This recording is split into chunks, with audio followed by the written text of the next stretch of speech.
नमस्कार।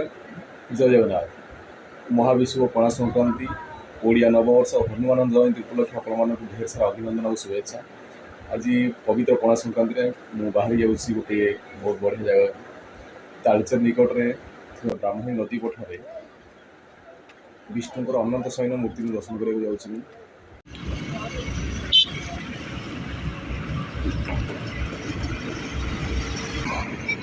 ये हूँ सुभाष चंद्र बोस सेतु कटक भुवनेश्वर को संजोग करुवा ओडिशार दीर्घतम सेतु। ये सूर्यदेव से बाहरी गले। यहाँ हूँ मधुसूदन सेतु सीडीए कटक सीडीए रु सेपटे आमर धवलेश्वर मंदिर रास्ता को जोगाजोग करुवा यहाँ रहा सेतु। बहुत सुंदर लगुच दृश्य। आम एवं जा खुंटुणी आम ए कटक अनुगुल मेन रोड को आम उठा एनएच यहाँ रईट साइड गले आम जा कटक और ये लेफ्ट को गले आम जा ढेंकानाल तापर अनुगुल। ढेंकानाल रही हूँ 30 किलोमीटर अनुगुल रही हूँ 91 किलोमीटर।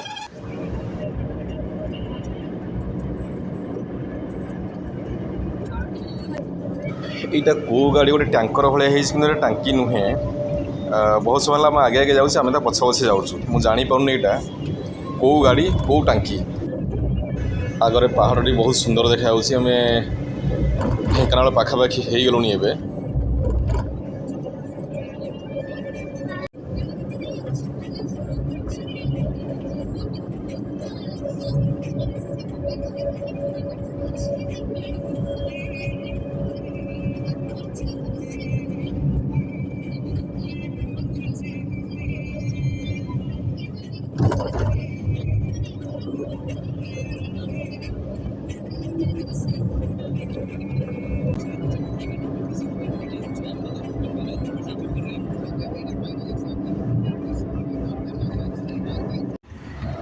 जगटर ना बलराम प्रसाद गोटे जगन्नाथ मंदिर अच्छी बोधे नीलचक सतवान उड़ूँ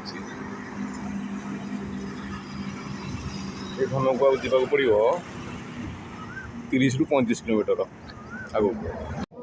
ये जगटर ना हूँ नुआहाट आगे रहा बरपाड़ आमको राइट साइड जावाक पड़ो तालचेर लाइन ये जलखिया करदेलु 8:30 पाखापाखि बाजिगला तो भोक लगुला टे जलखिया करदे आम ए जाऊँ बरपाड़।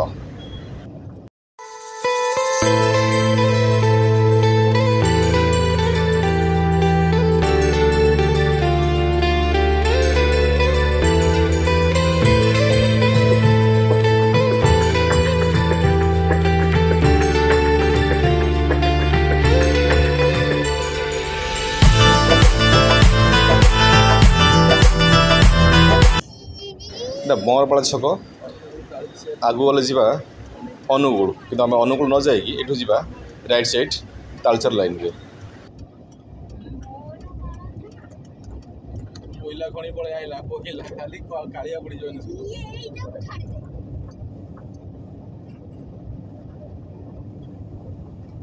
तोला धुआ है निकले उड़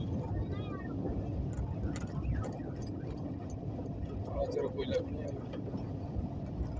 कोयला खान देखियो भीतर कौन छाड़ी जाएगी भीतर को छाड़ी नहीं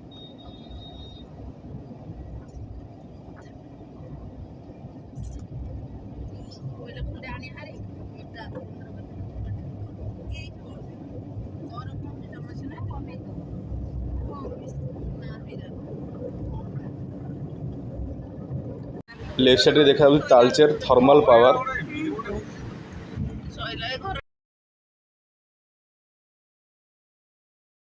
सीधा गले तालचेर सहर को जीवा। तालचेर सहर पूर्वर बल्लाहार गोटे छक अच्छी सेठू आम राइट साइड जा ब्राह्मणी नदी पड़ो ब्राह्मणी नदी क्रॉस कला गोटे छक से आम लेफ्ट साइड जावाक पड़ो।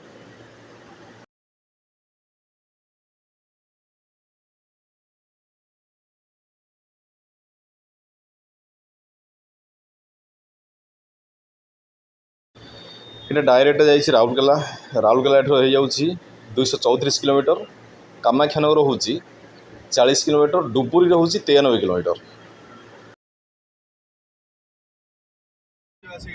आजकल ब्राह्मणी नदी नदी पार होला पर आमको लेफ्ट साइड जावाक पड़ो। से नदी शଯ୍यार अछंती अनंत शयनरत विष्णु मूर्ति।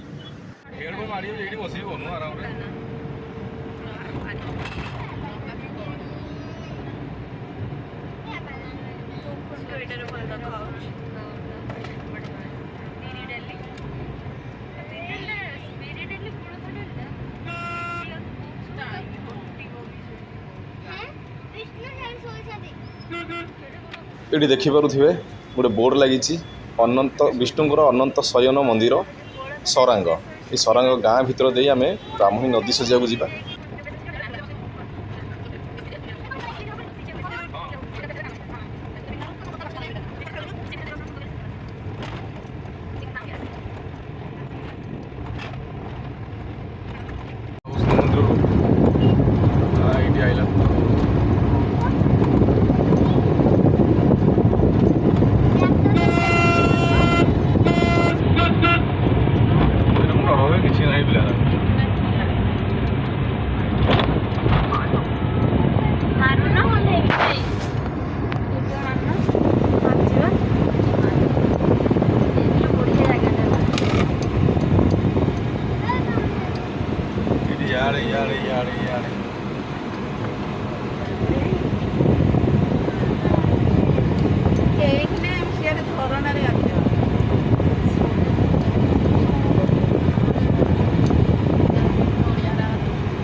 पहुँची गले आम भगवान विष्णु पाखरे। बहुत सुंदर परिवेश रही पूरा नदी शज्यार पत्थर खंड मान सब रही। देखो केते सुंदर प्राकृतिक परिवेश एठी रही अनंत शयनरत भगवान विष्णु।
जगाटीर ना हूँ सरांग। अनुगुल जिलार तालचेर सहर ठारू मात्र 4 किलोमीटर दूर अवस्थित।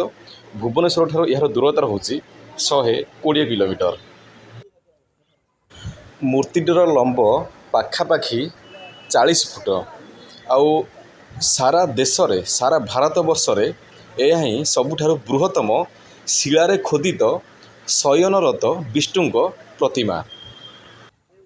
किए केबे ये मूर्तिटी निर्माण करथिले कौनसी सठिक तथ्य नथिले मध्य प्रत्नतत्वविद गवेषणारू जनापड़ी कि नवम शताब्दीर मध्य भागरे निर्माण होई थाई पारे।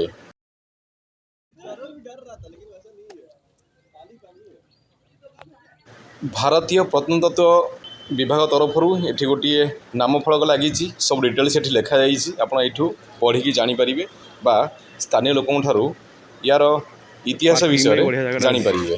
एठर विदाय ना भिडियोटी भल लगी लाइक करेंगे मतामत निश्चय शेयर करेंगे। देखा पुणी गोटे नुआ भिडियो। जय जगन्नाथ।